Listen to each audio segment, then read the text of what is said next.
Good morning, सलाम, नमस्ते। भारतीय क्रिकेट में शुक्रवार की रात एक बड़ा भूचाल आया जब पूरी की पूरी सिलेक्शन कमेटी को बर्खास्त कर दिया बीसीसीआई ने। और उसके बाद इस बात के संकेत भी मिले कि नई सिलेक्शन कमेटी पूरी तरह से एक नए मुद्दे पर काम करेगी। और ये मुद्दा क्या कुछ होगा, इस पर आगे बहुत डिटेल में बातचीत करेंगे। लेकिन फिलहाल जो बड़ा सवाल हर किसी के जहन में है कि टीम खराब अगर खेलती है तो उसकी गाज सिलेक्शन कमेटी पे क्यों गिरती है, और क्या वाकई टीम इतनी खराब चुनी गई थी जिसकी वजह से भारतीय टीम फाइनल तक के लिए क्वालिफाई नहीं कर पाई एशिया कप। और उसके बाद वर्ल्ड कप में खराब प्रदर्शन का ठीकरा पूरी तरह से सिलेक्शन कमेटी पर फोड़ा गया और सिलेक्शन कमेटी को अब बर्खास्त कर दिया गया। यानी कि 4 सदस्यीय सिलेक्शन कमेटी जो काम कर रही थी चेतन शर्मा की अगुवाई में, उसको बर्खास्त कर दिया गया है। एप्लीकेशन भी मंगा ली गई है और अब जनवरी ऑनवर्ड्स एक नई सिलेक्शन कमेटी काम करेगी। लेकिन सवाल बड़ा यही है कि वो सिलेक्शन कमेटी जिसके कंधे पर रखकर कई बार बीसीसीआई ने बंदूक चलाया, गोली अलग अलग मुद्दों पर चली और निशाने पे भी लगी, उस सिलेक्शन कमेटी का कंधा आखिर इतना कमजोर कैसे हो गया, इस मुद्दे पे भी बातचीत करेंगे। हमारे साथ 3 बेहद खास मेहमान इस समय जुड़ चुके हैं। रितेंद्र सिंह सोढी हमारे साथ हैं, सबा करीम पूर्व सेलेक्टर और क्रिकेटर हमारे साथ, और साथ ही राजकुमार शर्मा जी विराट कोहली के कोच इस समय हमारे साथ है। अब रातों रात ऐसा क्या हो गया राजकुमार सर, पहले चर्चा की शुरुआत आपसे कर लें क्योंकि रितेंद्र भी बीसीसीआई से जुड़े हैं और सभा भाई जुड़े थे, और आप ही न्यूट्रल है इस समय। तो आपसे ही चर्चा की शुरुआत कर लेते हैं। रातों रात ऐसा क्या हो गया कि जिस सिलेक्शन कमेटी के कंधे पर रखकर बोर्ड के अधिकारी अलग अलग मुद्दों पर गोलियां चलाते रहे, तीर चलाते रहे, उसी सिलेक्शन कमेटी को बलि का बकरा बना दिया गया। देखिए राजीव, जब टीम हारती है तो उसका जिम्मा किसी को तो लेना ही होता है। और यहाँ जी। पर काफी, मैं कहूँगा काफी कंट्रोवर्शियल भी रही है सिलेक्शन कमेटी। आप हम्म। देखें, कई बार सवाल उठते रहे कि पर्टिकुलर प्लेयर्स को नहीं लिया गया, कुछ प्लेयर्स को अननेसेसरी ज्यादा लॉन्ग रोप दी गई, या बड़े अजीब से हम्म। सिलेक्शन हुए। T20 क्रिकेट से आप प्लेयर्स को वनडे में ले आए या टेस्ट क्रिकेट में ले आए। तो उस तरह की बहुत सारी खामियां तो रही इस सिलेक्शन कमेटी में। और मुझे लगता है कि काफी सालों के बाद ये सिलेक्शन कमेटी काफी चर्चा में रही इन्हीं वजहों से। हाँ। अगर आप पहले देखें तो ऐसा वो काफी समय से ऐसा नहीं हुआ था कि सिलेक्शन कमेटी पर बहुत ज्यादा सवाल उठे हों। लेकिन इस सिलेक्शन कमेटी पर हमेशा से सवाल उठते रहे।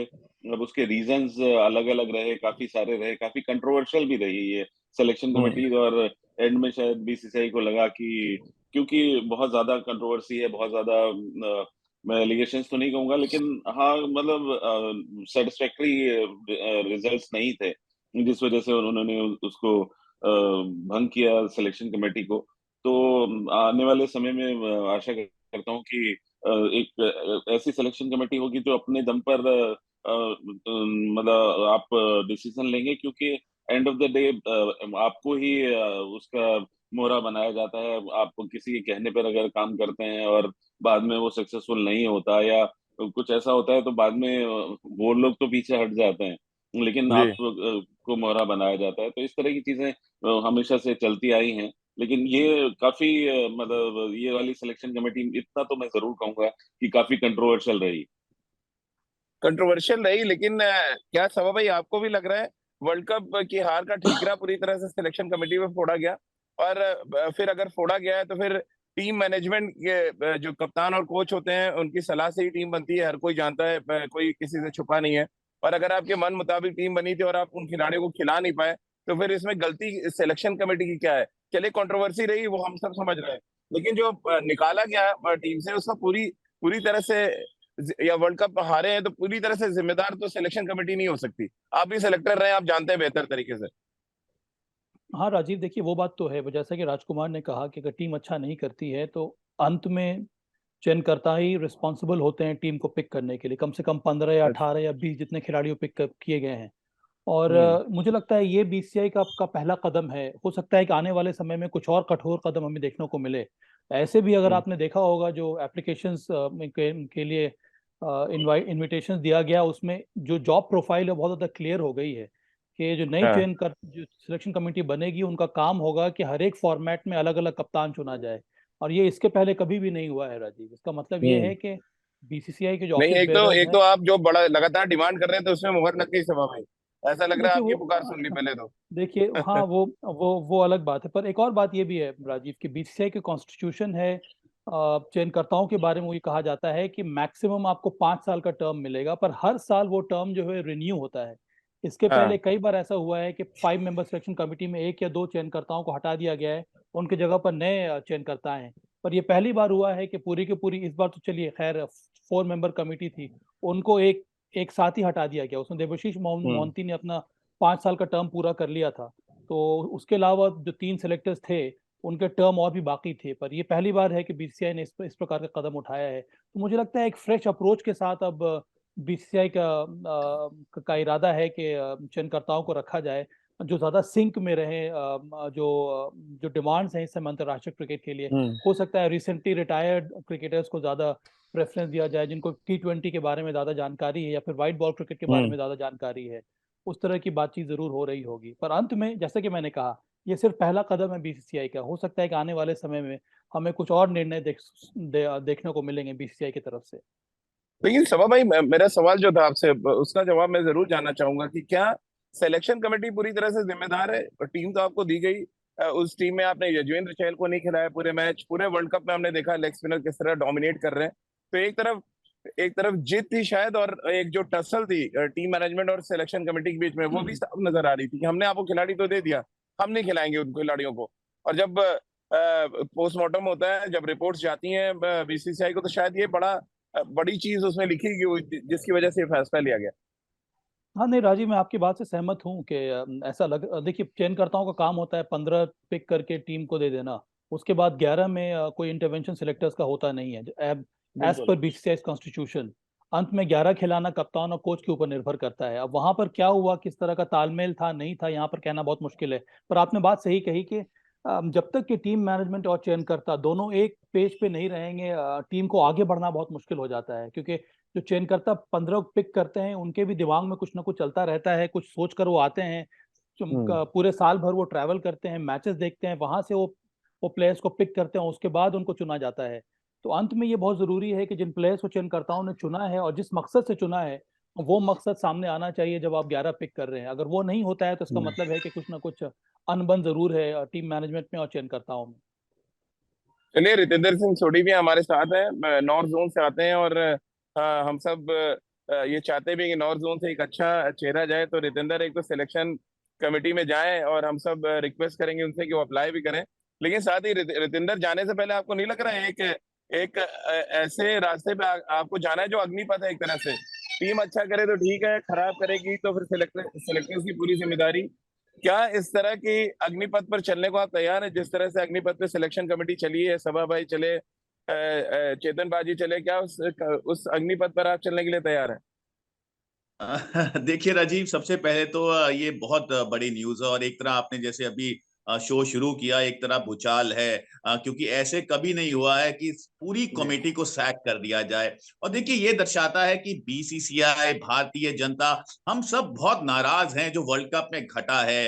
ये रिपीटेडली हो रहा है। आप वर्ल्ड कप जीतना चाहते हैं लेकिन आप सेमीफाइनल में बाहर हो जाते हैं। आप बात करते हैं नीदरलैंड्स को हराने की, जिम्बाब्वे, बांग्लादेश हराने की, बड़ी टीमें आती हैं, साउथ अफ्रीका से की बात करें, इंग्लैंड की बात करें, यू स्ट्रगल बिग टाइम। तो ये बहुत बड़ा फैसला है। और देखिए सिलेक्टर की जिम्मेदारी बनती है। अगर आप कहें कि शायद जिम्मेदारी नहीं बनती, तो मुझे लगता है वहां पे मैं थोड़ा डिफरेंट ओपिनियन रखूंगा। आप जो टीम दे रहे हैं, कोच को, मैनेजर को, देखिए 11 में उन्होंने खिलाना है नहीं खिलाना वो उनका कॉल है। But end of the day बहुत से ऐसे डिसीजन, ये तमाम कुछ समय ऐसे आए हैं जहां पे वी वर डिबेटिंग, हम इंडिया न्यूज के माध्यम से डिबेट करते थे, इस लड़के को होना चाहिए, इसको नहीं होना चाहिए। तो बहुत कुछ घटा है। अब साबा खुद सिलेक्टर हैं, वो जानते हैं कि कितनी बड़ी रिस्पॉन्सिबिलिटी और इंटेग्रिटी इस पोस्ट के नहीं साथ रितेंद्र, आप अटैच है। आपसे मैं पूछूंगा, आप सिलेक्शन कमेटी में हो, आप एक खिलाड़ी को चुन के दे रहे हैं और उस खिलाड़ी को टीम मैनेजमेंट ना खिलाए, तो फिर जिम्मेदारी किसकी है? देखिए राजीव, मैं सबसे पहले तो यही कोशिश करूंगा कि अगर हम कप्तान और कोच की बात करें, सिलेक्टर्स की बात करें, they have to be on the same page. अगर वो सेम पेज पे एग्जैक्टली। नहीं हो, हाँ, तो मुश्किल होती है राजीव, क्योंकि आप सोच रहे हैं बतौर सिलेक्टर कि वो लड़का बहुत अच्छा है, वो आपको वर्ल्ड कप जिताएगा, और वो लड़के को मौका नहीं मिलता खेलने का। तो जरूरी है सबसे पहले कि जो रिस्पेक्ट अटैच है इस पोस्ट के साथ, अगर आप कोच की बात करें, कैप्टन की बात करें, they have to respect selectors, selectors have to respect captain and coach, क्योंकि अगर आप एक पेज पे हैं तो बहुत मुश्किल हो जाती है। तो हम सब उम्मीद करते हैं अब जो भी नई सिलेक्शन कमेटी आएगी वो बहुत अच्छा काम करेगी, क्योंकि हम सबको इंतजार है वर्ल्ड कप टाइटल का। बिल्कुल, सब आईसीसी ट्रॉफी का सबको इंतजार है और इसी वजह से एशिया कप में हारे, फिर आईसीसी हारे, शायद इस वजह से ये बड़ा कदम उठाया गया। लेकिन राजकुमार सर, आपको लग रहा है एज अ कोच आप देखते हैं कि हेड कोच राहुल द्रविड़ का कद जो है वो चेतन शर्मा जो चीफ सेलेक्टर थे उन पे भारी पड़ गया? देखिए, ऐसा ही हुआ है शायद जिस वजह से सैक की गई है सिलेक्शन कमेटी, क्योंकि मुझे लग तो ये था कि बहुत अच्छे से सिंक कर रहे होंगे तभी ये टीम बनी होगी, और ऐसी कोई न्यूज भी नहीं थी कि कोई टीम मैनेजमेंट ने या कैप्टन ने कोई प्लेयर मांगा हो और सिलेक्शन कमेटी ने ना दिया हो। ऐसा तो कोई न्यूज थी नहीं, और हाँ, अगर होगी भी तो वो बाहर नहीं आई, जो कि एक अच्छी बात है। बाहर आनी भी नहीं चाहिए, पब्लिक में नहीं आनी चाहिए वो बात। लेकिन हाँ, कहीं ना लेकिन बहुत सी कहीं बातें बाहर भी डिफरेंसेस आई रह हैं राजकुमार सर। वो तो आपकी वजह से बाहर आई है राजीव। आपके जो सोर्सेज हैं वो बहुत खतरनाक हैं। तो वो जो आप सूत्रों के हवाले से बताते हैं ना, तो वो आपके सूत्र बहुत खतरनाक है, तो और मैं उस हम वजह से और बहुत।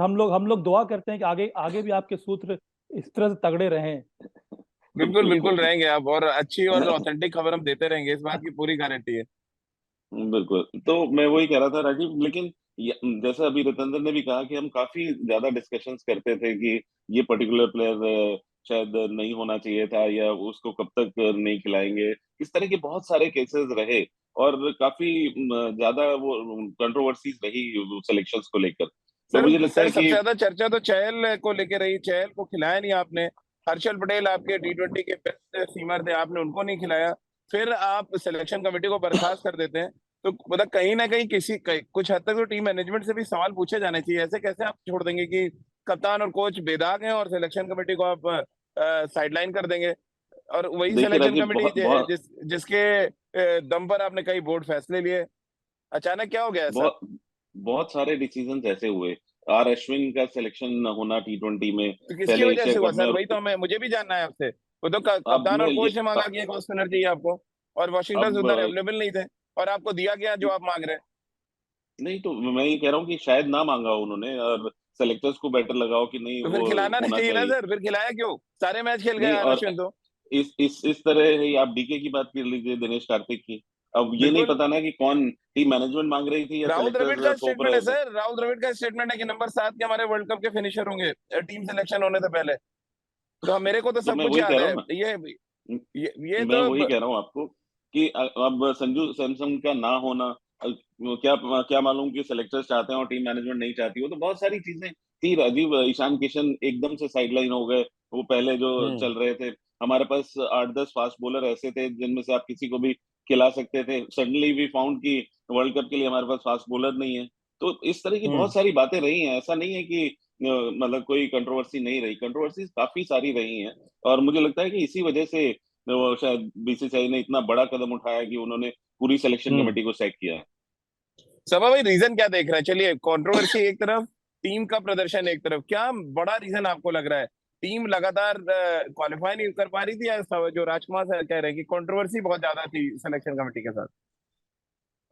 Team performance Rajiv, directly ji. Selectors की रिस्पॉन्सिबिलिटी होती है टीम का प्रदर्शन। अगर टीम अच्छा नहीं कर रही है तो चयनकर्ता उसके लिए रिस्पॉन्सिबल है। और उसके बाद आपने जो कहा कि टीम एग्रीड। मैनेजमेंट हो या फिर कप्तान हो या फिर खिलाड़ी हो, वो सारे के सारे रिस्पॉन्सिबल होते हैं, क्योंकि इसमें कई सारे स्टेक होल्डर्स होते हैं। उसमें सबसे पहला नाम आता है चयनकर्ताओं का, उसके बाद टीम मैनेजमेंट का। तो फिर मुझे लगता है कि अगर बीसीसीआई के कुछ और कदम उठाने होंगे, हो सकता है वो आने वाले समय में हमें देखने को मिले।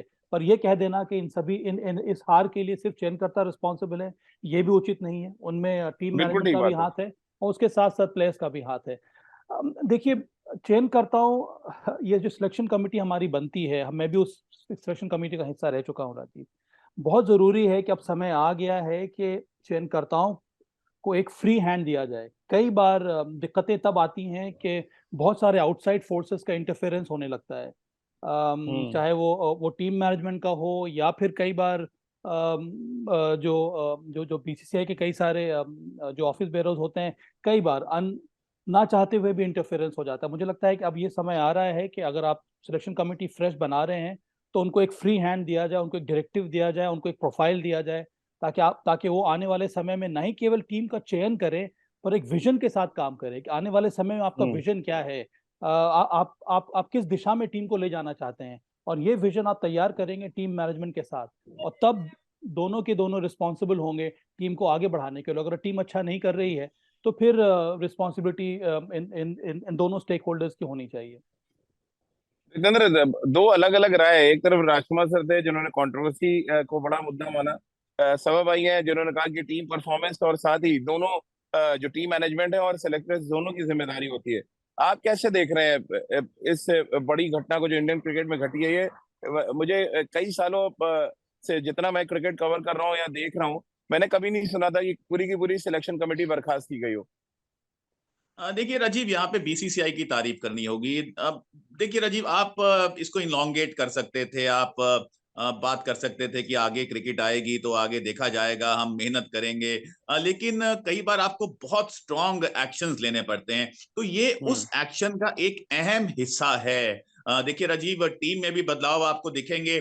कुछ लड़के जिन्होंने परफॉर्म नहीं किया है, देवर नॉन परफॉर्मर्स, उनको बाहर का रास्ता दिखाया जाएगा, दिखा भी दिया गया है। अब सिलेक्शन कमेटी नहीं रही है जिन्होंने वर्ल्ड कप की टीम बनाई है। तो जैसे अभी साबा ने बोला, देखिए performance has to be the criteria.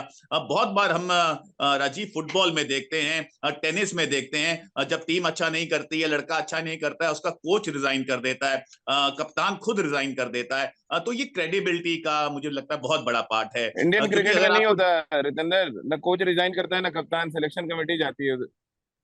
या देखिए हटा दिया राजीव, जाता है। हटाना शब्द इस्तेमाल कीजिए, रिजाइन मत कीजिए। रिजाइन मैंने नहीं सुना किसी कप्तान नहीं या कोच ने रिजाइन नहीं, किया हो कभी आके।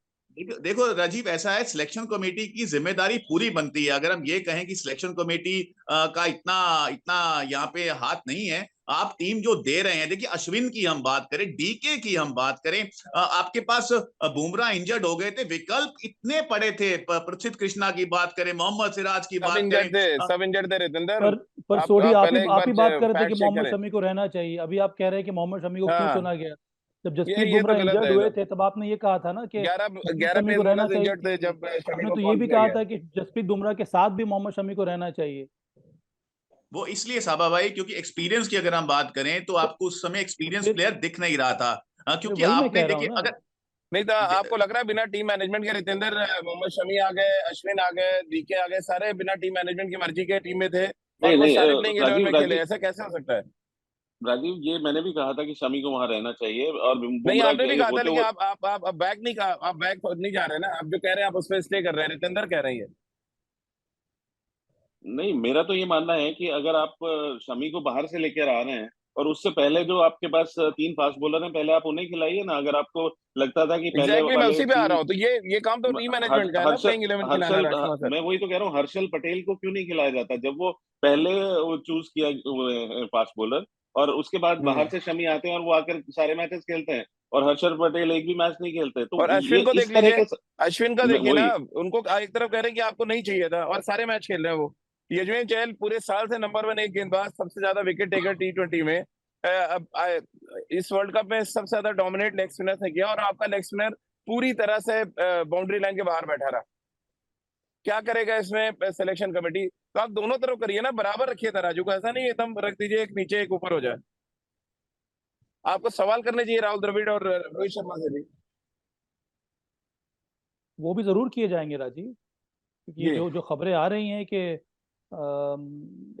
एक प्रकार की अकाउंटेबिलिटी के बारे में बात हो रही है, और जरूर पूछे जाएंगे जितने भी हम लोगों ने यहाँ पर भी सवाल उठाए हैं। उसके अलावा भी कई सारे जी। सवाल होंगे बीसीसीआई के पास जो जरूर उठाए जाएंगे, क्योंकि देखिए यहाँ पर ब्लेम गेम खेलने की जरूरत नहीं है, यहाँ पर अब आगे बढ़ने की जरूरत है, और इसी सोच के साथ बिल्कुल बीसीसीआई को आगे बढ़ना होगा।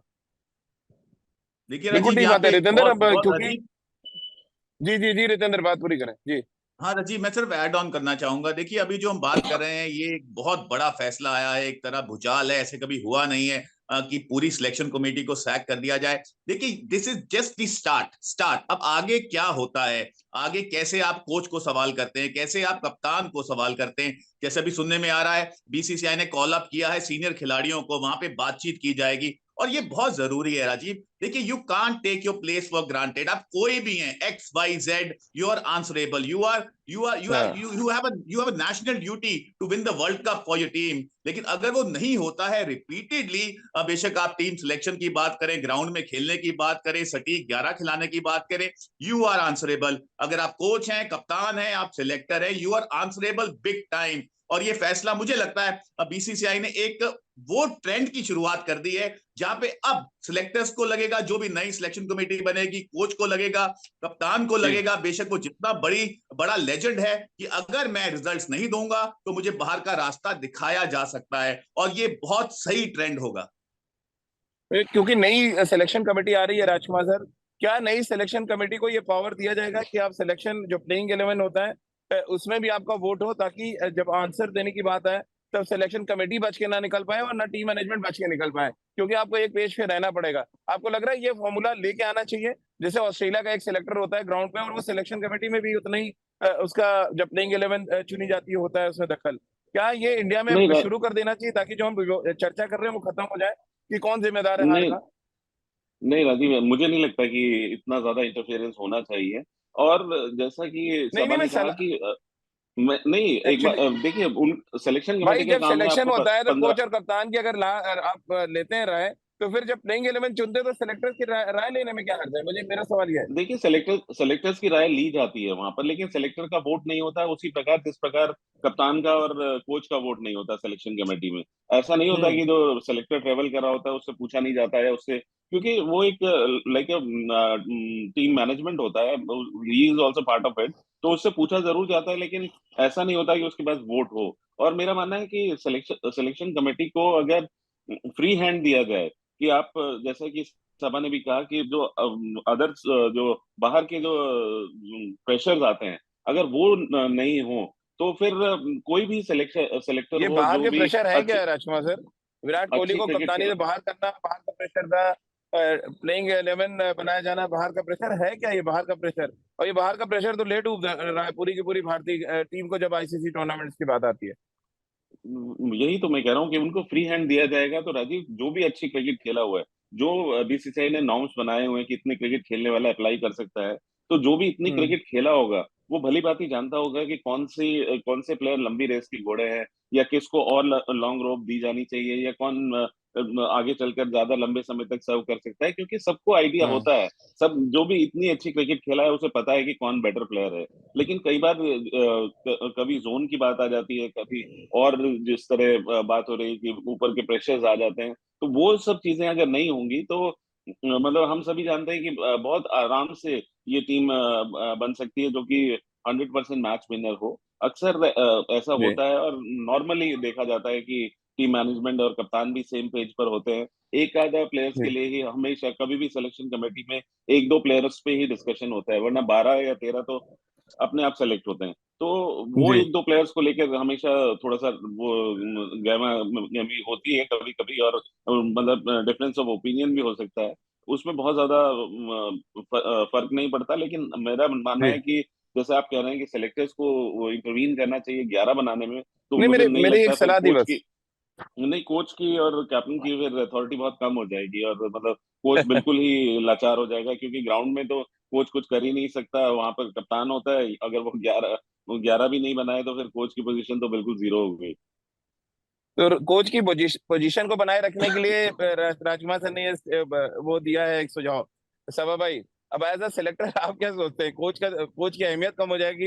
ये मानना है राजकुमार सर का, अगर हम सिलेक्शन कमेटी के किसी मेंबर को प्लेइंग 11 में वोट डालने का अधिकार दे देंगे तो?